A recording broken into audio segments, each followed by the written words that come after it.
So for the next measurement, I've taken the device out of the cradle and I'm going to go handheld.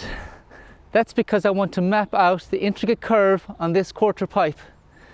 I've switched the path type from line to trace, and now watch how awesome this is as I trace the quarter pipe like so. With Moasure 1, you will see that the complex shape is represented on the app at the end of this measurement, which at the end, we're going to look at our drawing.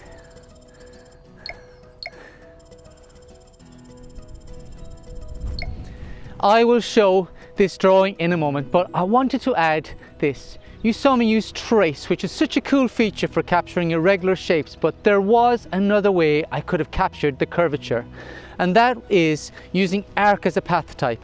I will show you more about that at the end. Okay, right, where were we?